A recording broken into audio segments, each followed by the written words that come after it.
I think the top 4 teams in the league are all playing one another this week. Kentucky, LSU, you're playing South Carolina, then you're playing Kentucky. Just how big can this week be in sorting things out? And have you gotten to the point in the season where you start paying attention to how the other teams around you are doing in the standings? You know, I think in terms of sorting it out, it'll sort itself out in another 8 games, and that's how I feel about it. I just think you've got to be focused on what we're doing right now, and I don't know the other teams who are playing in the league, but I just think that you've got to be so locked in on your next opponent that's what you got to stay focused on, because if you start trying to play this, that, or what if game, it just never plays out like that. So I think it's important that from our standpoint that we know that we're on the backside of the conference, and the next couple of weeks are important to all of us. I mean, that regardless of where we are in the league, and there's so many games, I mean, I think you look at how Arkansas went on a 4-game winning streak, and that can happen that way, and it can happen the other way. So that's why I don't even think you look at it like that. I think you just look at, hey, this is what we've got, and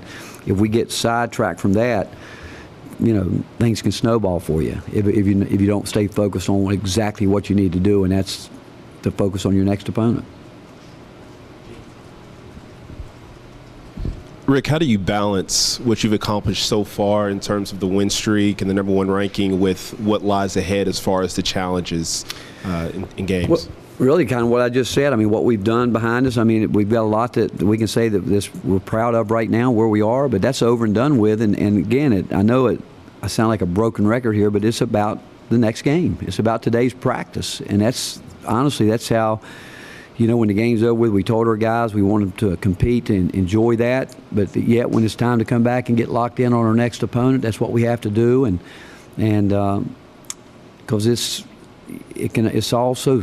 fleeting. And if you start trying to bask in what you've done up to this point, you lose sight of what you need to keep doing to get better and to move forward. And that's all we have focused on, is can we find a way to get better today.